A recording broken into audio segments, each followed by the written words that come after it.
Subcoordination. On the podcast today, I have Karl Floersch of Optimism, and we are talking about retroactive public goods funding, which is basically the idea that public goods are important to reward, and it's easier to reward them by looking retroactively at what was valuable, as opposed to speculatively looking forward at proactively what could be valuable.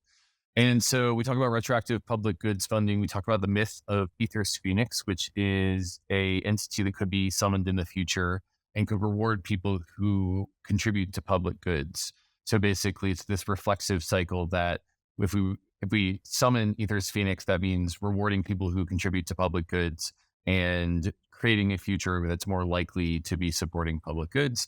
Karl is really good at articulating this mythos of Ethers Phoenix and how Ether's ultimate impact on the world could be distributing public goods in coordination amongst the world. So on the podcast, we talk about retroactive public goods funding and how in a way that is summoning Ethers Phoenix. And we talk about the OP stack, how that supports that. We talk about practical pluralism, how things like Optimism and DAO Drops and Protocol Guild and Gitcoin, Giveth, CLR Fund, and all these other public goods funding entities relate to each other. And then we talk a little bit towards the end of the episode about how AI alignment could be front run by creating more human alignment. So basically by doing public goods funding experiments and aligning the humans, that makes it easier for the AIs to be aligned with they enter the chat. So a really fun episode with one of my favorite and most charismatic and technically talented builders in the space, Karl Floersch. And I think that you're really going to enjoy it. ATHENA DAO is addressing the underfunded areas of women's health, such as menopause and endometriosis. ATHENA is a community-driven DAO, giving women a say in decision-making and funding the scientific breakthroughs that impact their lives. With cutting-edge technology like Molecule's IP NFT framework, they invest in research IP that ensures exclusive licensing rights. ATHENA DAO is raising awareness to women's health research, working alongside existing organizations. So join ATHENA DAO today to help change the landscape of women's health research. What's up, Karl? How you doing? What's up? How's it going? Pretty good. Thanks for having me back. Yeah, I'm optimistic about this episode. Hey. Hey. All right, so let's dive in the deep end. What is Ethers Phoenix? Remind us. All right, so Ethers Phoenix. Ethers Phoenix is the ultimate hero. I almost sometimes call it the rationalist god. It is the future state where we live. Imagine a future state where cooperation is the optimal strategy. Okay, you've got that in your head. Well, imagine you're in that future state and you want to pull us closer towards it, as humanity, you want to bring us all closer to a world where we are all cooperating, where it's all good and happy. Well, what would you do? Well, you might reward the people who started getting us to that future earlier. The earlier you start helping us build towards that future of goodness, public goods, coordination, alignment with humanity, the sooner you start working towards that, the more you will be rewarded in that utopia. So that is Ethers Phoenix. Well, you might recognize a similar kind of reasoning from the Less Wrong community, which came up with this concept of Roko's basilisk. That is kind of the opposite version of Ethers Phoenix. It's like the evil AI that will punish you if you do not help it come into being. So what if we had another system, another sort of system like this, which instead of punishing you for not bringing it to about, you have that thing reward you for bringing about a positive, aligned future. The reason why this is important is because we can actually visualize that future exists. And if we work towards it now, not only will we get to live in it in the future, but the earlier you start contributing, the more impact you have, and therefore the more you will be rewarded in that lifetime. So this is really what I see as the ultimate kind of goal and thing to strive for. And it's kind of crazy because we do exist in a time where I am, as a kind of, I feel rationalist, I feel materialist, I feel down to earth, that kind of thing. And yet I genuinely believe that there exists a kind of heavenly utopia, which we can materially realize. And so I'm definitely a devotee of Ether's Phoenix. I love it. Certainly.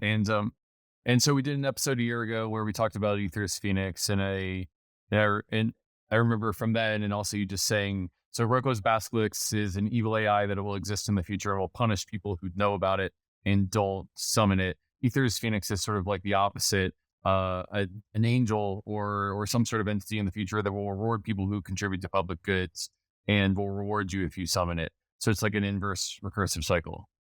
Yes, exactly. So it's fun to talk about this a year later when you first told me about Roko's Basilisk, I was like, oh, that's like a far off future thing. And now AI is just everywhere a year later. So curious to talk about AI and coordination as the episode goes on. And Roko's Basilisk feels a little bit more visceral this year than it did when we recorded an episode last year. Yeah, exactly. And there is a secret undertone in terms of this whole public goods funding, incentive alignment, using blockchains and decentralized protocols to align incentives with human values. There is actually this underlying theme that has kind of existed in the subtext for many years, which is this concept of, okay, the world is really changing and we need systems which promote human values in and defend human values in a much more systematic and intentional way. And that has actually been, I at least for us building out Optimism and various other folks in the the Ethereum community, this is definitely a thing that is bubbling under the surface, which is like, hey, there are major changes in technology, in humanity, that are going to radically shift the balance of power. And right now, with decentralized protocols, at the end of the day, decentralization is about power redistribution. It's about having a more flat distribution of power and making sure that the right participants are the ones that are getting rewarded. And so there are these uncanny connections that are happening and are becoming more and more prescient as the AI advances start to materialize, even though we knew about it for quite some time. Mm-hmm. Well, I want to get deep and dark and weird on the philosophy here, which I know that you and I will do. But first, I want to go tangible real hard, and I want to talk about retroactive public goods funding round 2, which is around the Optimism brand that rewarded people in the Ethereum ecosystem that supported public goods, especially around the Optimism ecosystem. And could you tell us how that went and what you're excited about with retroactive public goods funding? Because I feel like that's the tangible example of Ether's Phoenix being summoned in so many words. Yes, exactly. This is our attempt to really materialize Ether's Phoenix candidly. So retroactive public goods funding round 2. So this is the second round of retroactive public goods funding. First off, let me talk about what retroactive public goods funding is in the first place. So it is essentially an idea, which is very similar to Ether's Phoenix, where we are taking a step and we say, okay, we are going to look back at history and we will say, who has provided the most impact for who has built out the most valuable public goods. This is a thing that we can do, that we do multiple times over and over again. We are on round 2, but the idea is to go to round 3, round 4 to infinity. And then we give rewards, tokens, some kind of, reward to the people who built out these public goods. So very tangibly, the idea is that by doing this repeatedly over and over again and establishing it as a norm, people can start building public goods, which actually further the cause. As in they are intentionally, when they sit down and they're like, okay, what am I going to do today? They decide, oh, I am going to build out public goods in the hopes that I will eventually be retroactively rewarded for my contributions. This is very, very similar. In fact, it is pretty much the same thing as Ether's Phoenix, where Ether's Phoenix is essentially the public goods funding, the retroactive public goods funding mechanism way, way, way into the future. Because we're saying, hey, if you help create a world that is funding public goods that is aligned with humanity, then you will be rewarded retroactively for your contributions. We might reward you along the way right now with these recent rounds, but eventually the rewards will be greatly amplified given, assuming the mission is complete. And also you'll live in utopia. So that's great. So anyway, the more tangibly, because I keep getting drawn to Ether's Phoenix, I guess it's the intent.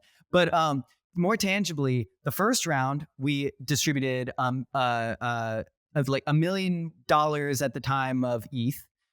This round we distributed 10 million OP. You can look at all of the recipients. They were all of these Ethereum and Optimism community members who contributed things to the OP stack. That was the stated goal. So one of the things that we learned from round one is we needed to actually scope the round. We need to do something called impact scoping, where you figure out, okay, I'm going to make sure that we're going to run this round. We're going to reward people. But if we start rewarding people for just impact they've had generally, that is going to be incredibly diffuse. So we need to figure out what is the epicenter of impact that we are going to measure for this round. We scoped it around the OP stack for round two, and we distributed 10 million OP to various open source projects, educational resources, tooling, that all of these different things in the community. There were the people who actually decided who would get the tokens were around 100 badge holders. I think it was actually 70 who actually voted, but around 70 or 100 badge holders, they decided they picked a distribution and they distributed out those tokens. And so this is, we just ran the round. It was incredibly fun, incredibly cool. And, we were talking about running this round, I think a year ago, on this podcast. And so I'm excited that it went down. Yeah. So what I love about retroactive public goods funding is that it feels like it's the actual tangible implementation of Ether's Phoenix, and it's proving out that we can retroactively reward public goods. And so by building the muscle of allocating capital to public goods, we prove that it's possible. The world's agents, in this case, open source software developers, can start to work on public goods instead of, working on an ICO or whatever their private gain would be. So like the Ether's Phoenix philosophy is one thing, but then there's like the tangible manifestation of it with retroactive public goods funding. And I think that's what's neat, is that this isn't just a philosophy, it's something that's being put into practice. Exactly. And we do genuinely hope to get to the point where, these retroactive public goods funding rounds are being distributed based on a large set of human being preferences. For context, the Optimism governance system consists of these two houses. There's, the OP, the token holder house, the token house, and the citizens house, which is based on human identity. And this is incredibly intentional because if we're going to materialize Ether's Phoenix, we need to be giving representation to the preference set that we care about. And realistically, in the long future, we care about human beings distributing out the Ether's Phoenix rewards, or at least being the ones who are whose preferences are being optimized by the system. Mm-hmm. I feel like a year ago that would have been like this abstract point to me, but now everyone's talking about AI and AI alignment, and so I'm excited to go there on this episode.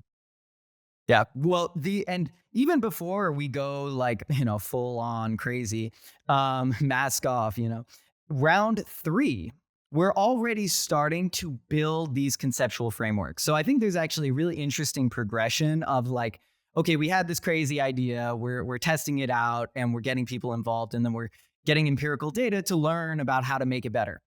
So the first round to the second round, one of the things that we learned was that we're going to be distributing out rewards, tokens. We need to be measuring the impact that people have. And we want to be giving more rewards to people who have impact and that have not received requisite profit from their impact. In other words, the definition of public goods on the surface is not super well defined, right? There's non-excludable, non-rival risk goods, which, information is like the typical example where you can copy and paste a file and it costs nothing and you can share information. That's great. Then there's another definition, which is good for the public, which is the kind of original, old-fashioned definition. And the reality is that we kind of need to figure out a way to balance both of these definitions. And realistically, we need to be measuring what is good for the public. And a measurement of what is good for the public is going to come down to a tangible number. And so we realized that we needed to actually think about not only, how much impact these projects are having, but what is the current, how much have they been rewarded already for their impact? Because this is not to say that the people who work on, highly profitable businesses are not having incredibly high impact. That's kind of what the whole point of capitalism is, that a lot of the times when you're maximizing profit, you're also maximizing impact. But we're just seeing that there's a kind of a break of some things that have really high impact are not getting maximized or not getting profit. And that's the classic, tragedy of the commons and public goods funding. And so this is the learning that we had from round 1 to round 2. It's like, okay, we need to be really taking a systematic approach to measuring, quantifying impact and quantifying, some form of like light, high-grained form of profit, and then distributing rewards accordingly. And additionally, we realized that we needed to be a little bit clearer about what the impact scope is. And that's why we went from a kind of just broad, optimism and Ethereum community to things that impact the OP stack. But something that we have realized from round 2 to round 3 is that we actually want to not only be rewarding contributions to the OP stack. I think we're going to talk about this soon, but at least these plans are probably not fully finalized. But the current thinking is, okay, we need to come up with an abstract concept of what is good for the collective. And then we can figure out what the kind of valuable things are to the collective and then reward those things, because the OP stack is not the only thing that is good for the collective. There's a lot of things that are good for the collective, a lot of public goods that benefit the group, and we need to be measuring and quantifying that. So we're basically getting tangible metrics and getting tangible results in terms of what we are trying to maximize and reward as we progress and as we do more rounds, and we're getting less wrong with each round. Right. Yeah. Well, what I heard there that I think is incredible is that there was, I think it was 20 million OP in retroactive. 10 million OP for this for this round. Yeah. Yeah. For round 2. So these are sizable amounts, and then y'all are being very sort of conscious about how you sculpt the design of the experiments, which I think is cool. And the net result will hopefully be that if you're someone in the ecosystem, you have a rational incentive to contribute to public goods that is higher than what you had before. So it takes us away from our own private incentives into doing what's good for the collective. And there's an overlap between the optimism public goods and what's good for optimism. What I'm excited about is how this could scale out to a whole world of public goods, go from optimism to Ethereum to open source software to, there's a whole plurality of public goods that I could just rattle off in the world, like things like roads and bridges in the real world, and like economic infrastructure, a livable climate, pandemic response, herd immunity, and AI alignment is arguably a public good. And so there's like this whole plurality of public goods, and I feel like you're just starting with a very small sliver of creating the leverage to get to get out to all the world's public goods. Yeah, 100%. And what you're kind of getting at is the secret sauce of crypto in general, and that is the social scalability of decentralized protocols.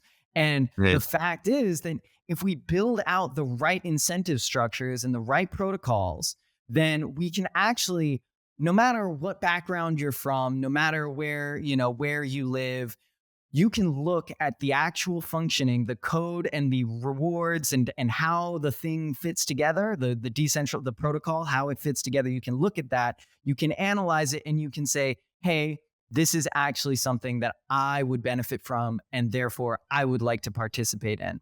And the magic of crypto, which I think in general, like maybe is often for not appreciated, is that we have the ability to create these decentralized institutions that can really help elevate humanity and elevate individual people, and that we can actually, crypto, while it's seen as this like just the epicenter of capital interests and money and all of that kind of thing, actually I am by far most excited about the opportunity to make sure that the protocols that we live in, the society that we live in, is governed by protocols that reflect my values as a human being, and also reflect all the other human beings' values.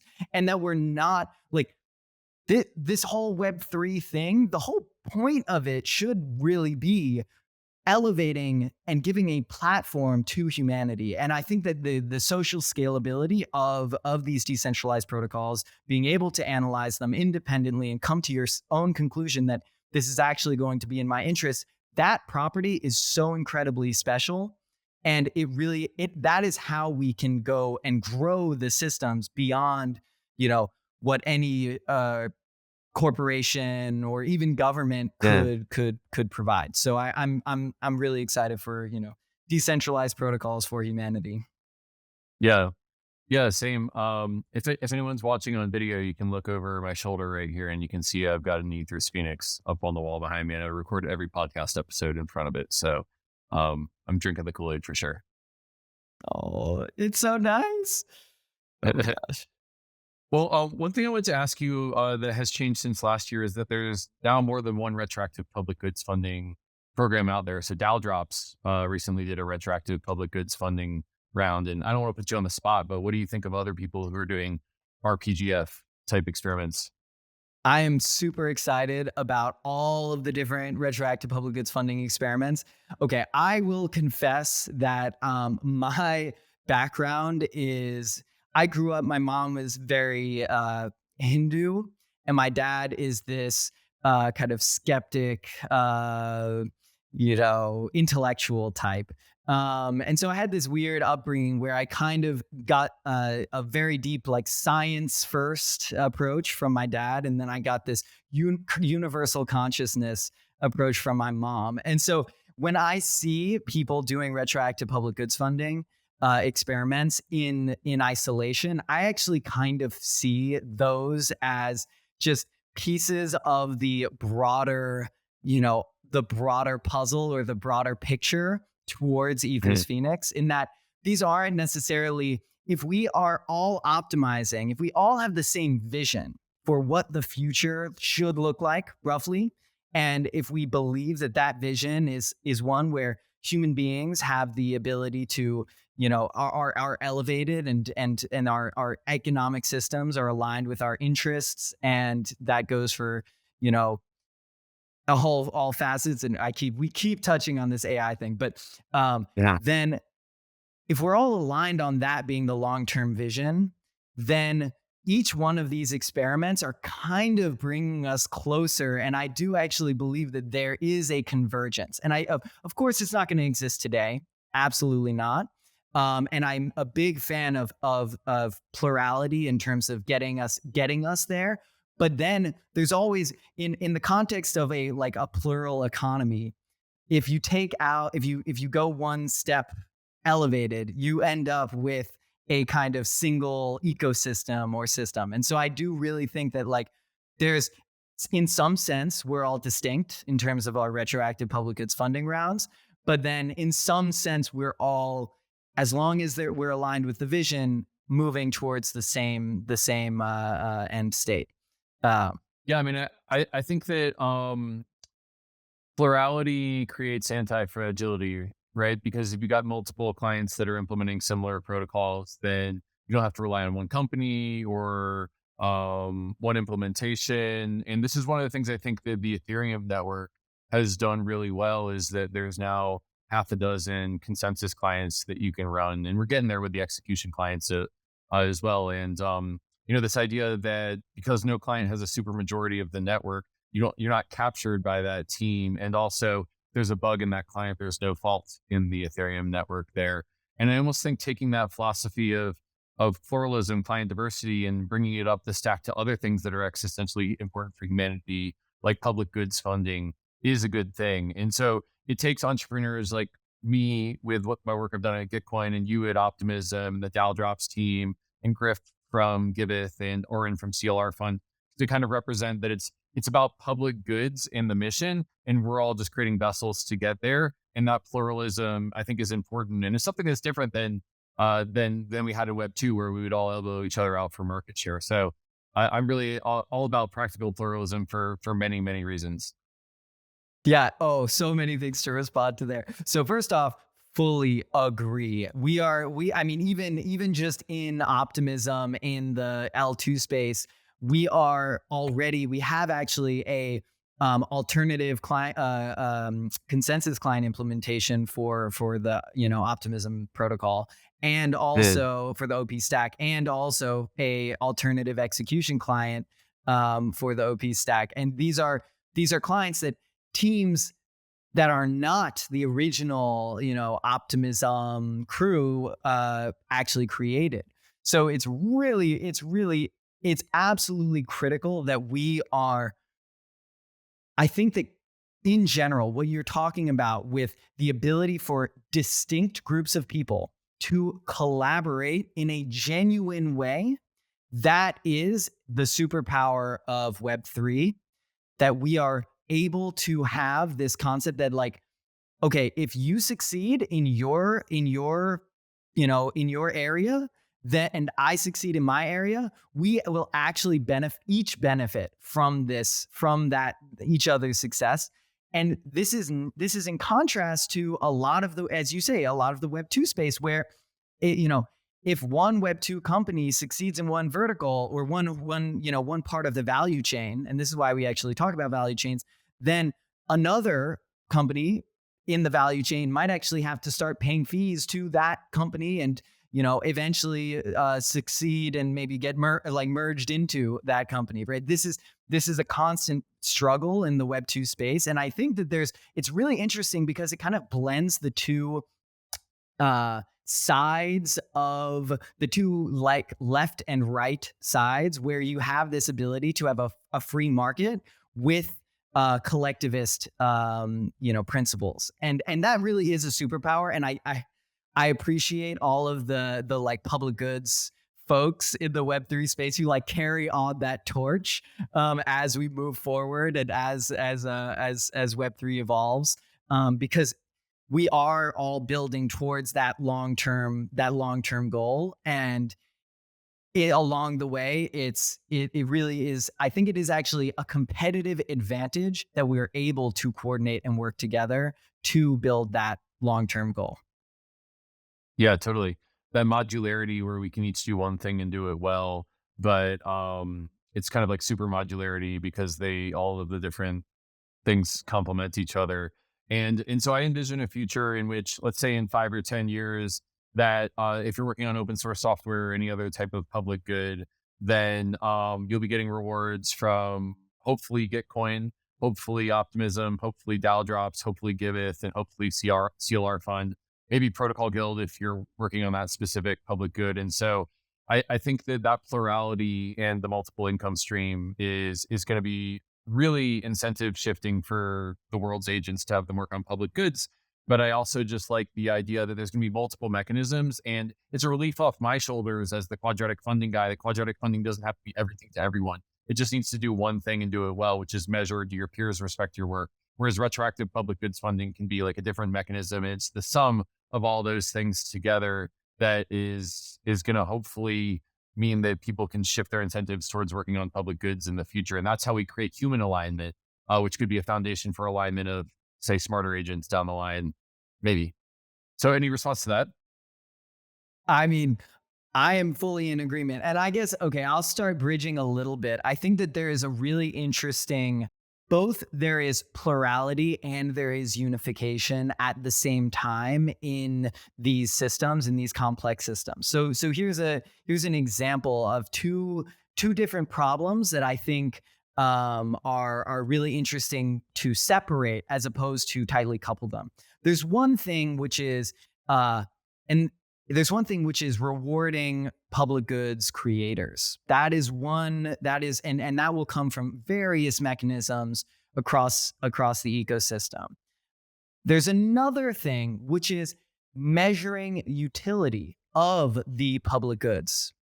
And that is in a lot of ways really separate from the reward mechanism, because what you want to really do is you want to first measure utility and measure the impact that these projects have to the group, some group of people.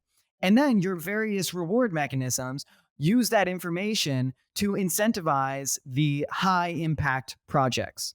Right. The normal way that this happens in private goods is impact is measured as how many people are lining up to buy your coffees at the coffee shop. That is a very straightforward way to measure impact. But the classic challenge with all of governance is pretty much, how do we fund public goods when we don't have that obvious price signal that private goods provide us? And so Right. the way that we can do that is we can actually create an ecosystem of people who are trying to measure the impact of various public goods. And you can create that entirely independently, right? Again, the modularity piece, you can create that entirely independently of the various mechanisms for rewarding the impact and consuming that data. So we actually don't even have, it's not even just one monolithic retroactive public goods funding system that has different, segments in it. No, this is actually the modularity extends even within the retroactive public goods funding realm. And then there's even more with hypercerts and incentivizing proactive, work to be done on this also. So that's its own thing. But No. I think that as we talk about it, you start to see the alignment even just kind of naturally emerge between the problems that we are having with aligning the broader economy with, things like AI safety, or even in the future having these, AI agents that are acting in the economy directly with this and trying to make sure that that's aligned with humanity, with the problem of all of these different DAOs that are trying to optimize for, who's having the highest impact on the users, and really it's on humans. So this is Yeah. yeah. Well, I've done a couple episodes with the hypercerts folks, and I think that they're going to be tickled pink that you name dropped them. Curious if there's any other tools in the budding public goods ecosystem, of which Optimism is kind of becoming a pillar that you're really excited about. I mean, of course, Gitcoin, right? Like the whole projects registry and all that kind of stuff. I think it really is. I think that right now is actually an interesting opportunity where we are beginning to see the ecosystem emerge, but candidly, the tools are unbelievably rudimentary. And It is. the way that these tools interact with each other, it's right now, it's not super well specified. And so one of the things that we're actually trying to do, not to go back to some optimism stuff, but got to talk about it. We're trying to get to a point where there is a reasonably clear definition of what this pipeline looks like in the abstract or at a high level, and then communicate that well so that everyone can actually slot in. And this is like part of the mentality of like building out Web3 projects that's different from building out a traditional, system, is that being able to communicate a framework, but then enabling people to slot into that framework. That is actually how you empower an open source community to really do something that is far beyond the capabilities of any traditional, top-down org. But you need to supply the framework. You need to supply that clarity. We've like talked And about it, like the retro PGF protocol or, various other things. But this is like, we need some framework for all of these people to slot into. So anyway, yeah. I'm excited for the tools that exist today, but I'm also excited for the tools that are absolutely coming. What that sort of brings me to in my mind is I was actually just thinking about Orrin McMillan and CLR Fund, and I always talk about practical pluralism and this idea that, hey, Gitcoin and CLR Fund are actually working together on creating more public goods, and just, we're very inspired by the client diversity of the Ethereum network. But I was sort of thinking that, hey, the Ethereum network, we have a specification for how the EVM works and how consensus protocols and everything work, and everyone works off of that same specification.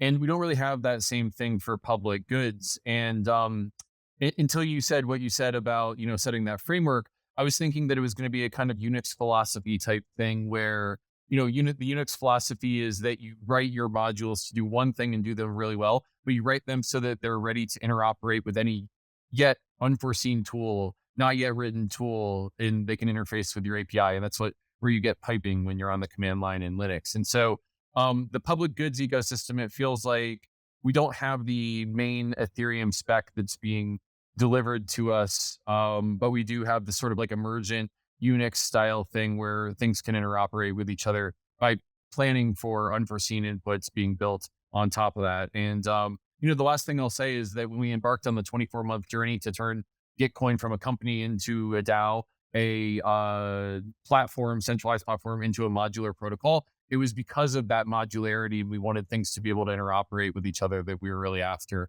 Also to get rid of all my spaghetti code that I wrote in the 1.0 days. But so yeah, do you think we're going Unix philosophy style with public goods, or you think it'll be more like there'll be the OP standard for retroactive public goods funding? Which one do you think will emerge?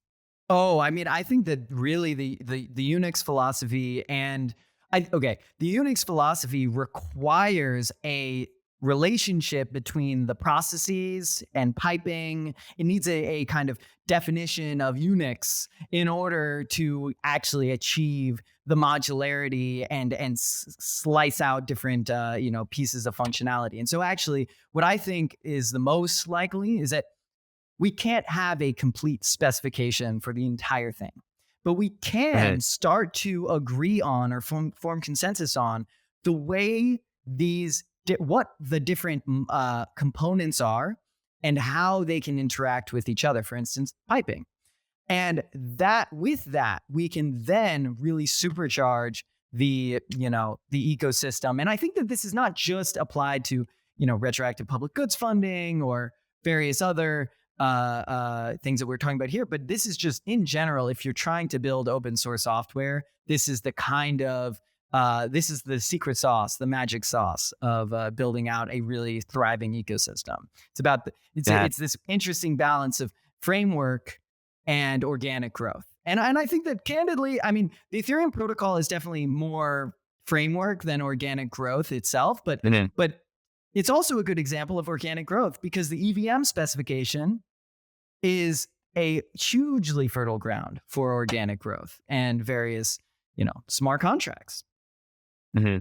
Yeah, I mean, this is another OG Linux sort of era thing, but the cathedral and the bazaar, the idea that you have these top-down cathedrals that are intricately planned by, and then you have the bottoms-up organic growth, and it's, I think Linux and open source software definitely resemble a little bit more of the bazaar, and so I'm excited to invite you back in a couple of years and be like, hey, we called it. It's actually happening. Look at these tools that have developed.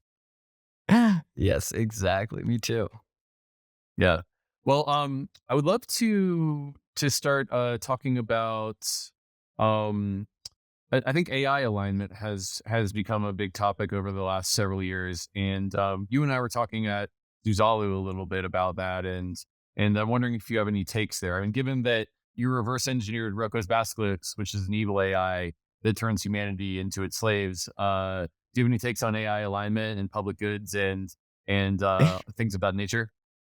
Yes. So this is the fun thing. So anyway, we have been talking about there are these little hints which are, oh, we need to align the global economy with human interests, and oh, this is what crypto is for, and oh, programming incentives, you need to make sure that the incentives are actually good. And then begs the question, what's good if we're programming incentives? So this is the subtext. As I said before, this is the subtext for a lot of crypto, candidly.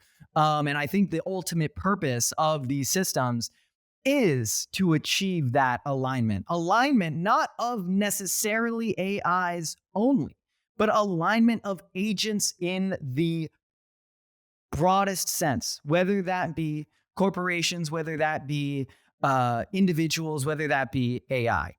And the way that the AI alignment space has kind of emerged, at least as from where I can see it, right? You have these two types of AI alignment, which is like internal alignment and external alignment. And internal alignment, you're trying to make sure that the goal that you programmed into the model is actually being optimized, the one that you intended. So if they're playing a video game, they're not just hacking out of the matrix.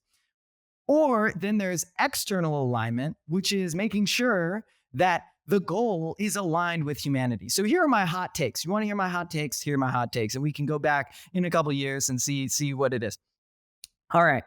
I think that that external alignment is probably best defined as maximizing human utility over an infinite time frame. So some notes there.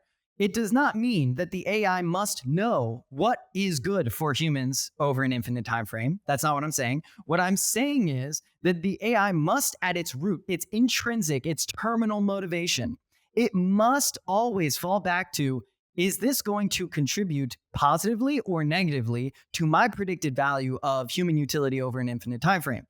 Here's an example. The classic paperclip example, we can go through that, where we say, okay, we give the AI this objective to maximize paperclips. So without the AI align this terminal goal, this terminal intrinsic goal, we would see the AI go in and they start maximizing paperclips. Someone tries to shut it down. They're like, hey, you're going to make me stop maximizing paperclips. The whole world becomes a paperclip, whatever. Fine.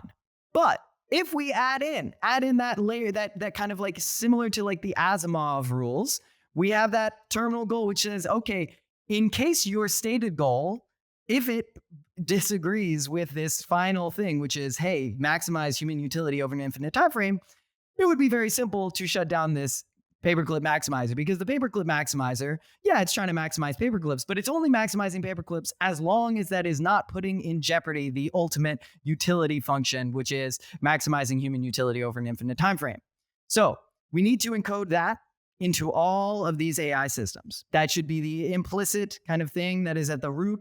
They always will make sure they do that. And that way, right, whatever the AI's motive is, it is going to be in line with humans' objective functions. Okay, now that's one thing, but that begs another question. What is good? How would you even predict? How do you know what is human utility over an infinite time frame? That's crazy. Well, turns out that we are attempting to measure it. We do not want that measurement to be a subjective, vibes-based thing that AIs are coming up with for themselves. No, we need governance protocols to measure that human utility, measure it not only not into the future, but we need to measure today. What do we know about the utility of human beings? Okay, that begs the question of like, what are the units? How do we measure this? Like, what is that system? Well, that system, I think, is pretty much the same thing that we need to serve as the basis for retroactive public goods funding. Not necessarily for the collective or some small group, but the ultimate measurement of what is impactful and what is net negative. We need to create that value graph for humanity, for all these people. So, and then we can have an actual tangible metric, which is, this is our best guess of what is good for human beings. Then we can actually say we have a way to encode in the AI. They can check their work. They can do something and they can see what human beings actually, if they benefited from it. And they can predict, they can say, hey, given this oracle for human preferences, what is my action going to do to this oracle in the future? And this is exactly the same prediction as the prediction that we're talking about making, where builders are saying, hey, how can I maximize my impact? If I want impact to equal profit, I want to be profitable, I want influence, I want money, well, I need to build what human beings want. That means we measure what human beings want and we reward the things that benefit us. So this is where I think that the worlds really do collide in a very concrete way, where we're actually going to be building out the same infrastructure in both the public goods funding space and the AI alignment space. I'm off my soapbox. Love it. Let me know if this is too reductionist. AI alignment requires human alignment. The way we get human alignment is with retroactive public goods funding, summoning Ethers Phoenix. Is that too reductionist? I think that's legit. That's it. If we're going to, if we want to stand a chance to making sure that when AI come into the scene, that they have the ability, that they are maximizing human utility, we need systems which incentivize people to maximize human utility. And maximizing human utility is public goods funding, because what is a public good? It is a thing that is good for the public. And so these concepts are just literally the same words in different kind of ways. Utility, of course, has this connotation of we're going to measure it, right? And some people are like, you can't measure that. But I would say to that, just as an aside, that if we don't measure something else is going to get optimized. And so I want to at least do better than no measurement at all. And we don't have to be perfect. I don't believe that there exists a true utility or a true utility function for me or for humanity. But as long as we get close, then I think we'll stand a much better chance of living infinite lives and over an infinite time frame, and then go into a black hole once the universe heat death occurs. Yeah. Well, I mean, I do think that like there's not one utility function, but again, this takes me back to pluralism, and one of the things, and like, by the way, respect to retroactive public goods funding. I think this point about like with retroactive public goods funding, the whole idea that it's easier to see whether or not something was good as opposed to whether or not it will be good in the future. That is a great unlock in measuring the utility function of public goods funding. But I really want to live in a world where there's retroactive public goods funding, and there's quadratic funding, there's quadratic voting, and there's conviction voting, and there's assurance contracts. And like, let's do all the mechanisms. There will be a plurality of utility functions, and let's build them for ourselves now. But hopefully when the AIs or AGI comes out there, we can just say, hey, this is your utility function, just like take over what all the Web3 people were doing. And I think that's kind of the goal for me. I think I have a similar goal, but I think I mean, for whatever reason, I'm kind of like a spatial, I want to come up with a spatial diagram of where all the tools fit, because I strongly agree that all the tools will exist. But my intuition is that each tool is like, it's like a screwdriver versus, Phillips head, something. I don't know how to do handy things. But anyway, the point being that they're all these slightly different things with their slightly different trade-offs, and that they can actually all exist within the same ecosystem, all supporting each other in various ways. Like, to be clear, retroactive public goods funding in what I was describing with AI alignment is not the same as the measurement problem or the oracle for impact. That is actually different. I'm kind of decoupling those two things so that they can exist and have space between them, so that we can use this oracle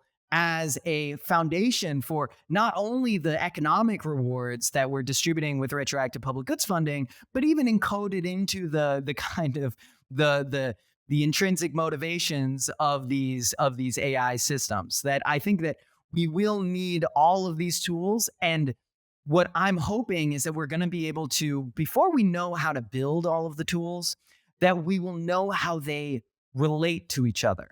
And then we can motivate, just like in the Unix philosophy, just in this pluralism, we can motivate all these different agents to work together on their specific lanes, and then pipe all of the instructions and information between them. So I'm That's my little rant on a set of caveats. Yeah, that's really fair. Um, I wonder if you could rattle off, okay, so if this is a Unix style system of components, what are all the components that people should be building? And maybe I can put it as a challenge out there for someone to create a system diagram or something like that. But off the top of your head, what's the equivalent of cat and ls and cd and sed and awk? Like, what are the components that we need to do? Nice. Okay, so there is proactive funding, retroactive funding, and impact measurement. I would say those are the big categories of things. So the proactive funding, first, actually, utility or impact measurement, we can start there. So first off, we need to come up with systems for measuring impact or measuring utility, whatever. They're interchangeable roughly. So, okay, that means that the participants in the system, we need to figure out what is good for them, what is not good for them. This is kind of like defining a public good. It's not a definition that is going to be like, here's an English language definition. No, it's going to be systems, which are probably realistically also AI assisted, for actually measuring true impact, at least to some approximation of external factors, agents in the world, on me, whether or not that's good, whether that's bad, whatever. That is one thing. That's impact measurement. And this is implied in literally all of these systems. If you are going to distribute rewards retroactively, you need some kind of impact measurement system, or you're implying an impact measurement system every time you start distributing rewards, because you're kind of saying you get the reward and you don't. All right. So that actually brings me to the retroactive side. Retroactive, in consuming this data, you're sending out rewards to things that have high impact. Okay, but this is clearly not enough, because now you need an enormous toolkit for people to work together and actually build things that are maximizing utility. And so that is where a huge number of these different systems, both actually, I mean, I will say the conviction voting, all of the different voting schemes, that can be applied to the retroactive component as well. So I'm kind of abstracting away some of the nitty gritty details. Yeah, but I would say then the way I connect. Yeah. Oh, you're on a roll there. I was going to inject like the mechanisms that I rattled off: quadratic funding, quadratic voting, direct voting, assurance contracts. Like, I think those are different mechanisms that in some of them are suited more to proactive funding versus retro funding. And that's where they slot in my head, was going to be my guess. Exactly. Yeah. So you've got these categories of things. You've got the retroactive funding, you've got the proactive funding, and the proactive funding is critical, because if you don't have proactive funding, then you absolutely are not going to be maximizing impact, and therefore there'll be nothing for these retroactive systems to fund. And then you have all of these different tools which will enable people to do better proactive funding, better impact measurement, better retroactive funding. And this is the kind of this is, I would say, the almost like the cycle of life, right? And by the way, okay, this is going to get a little abstract, but like, we can kind of think of the agents that are maximizing human, that are seeking the retroactive rewards. We can kind of think of that as some sort of weird black box, or like collective intelligence. And you can kind of say, okay, there is this system. We don't know what's actually in this black box, and we're defining a reward function over here that's based on this impact measurement, and then you get rewards or penalties based on your behavior in this black box. And then what we're saying is, okay, let's create the system of rewards so that the black box can start more effectively building out things that maximize the reward system's preferences. And there's actually even analogies. This is where I was saying is a little even more kind of like abstract. There's analogies with like GANs, where like we have these systems for judging the output of one model, right? In AI, we have these models which we're trying to judge the output of the AI, and we're kind of tuning the AI to produce outputs that are more in line with what we want. And so this is kind of like saying, okay, we don't have a model for like this collective intelligence, but we still need to tune it to do what human beings want. And so that's, in some sense, what we're doing by building out this retroactive public goods funding system, by building towards Ethers Phoenix. We are essentially creating the incentive structures which tune the collective intelligence of our economic agents to reward human utility. So that's like the mask off description of kind of the ultimate point of what we're building with these decentralized systems and public goods funding. You're front running AI alignment right now, Karl.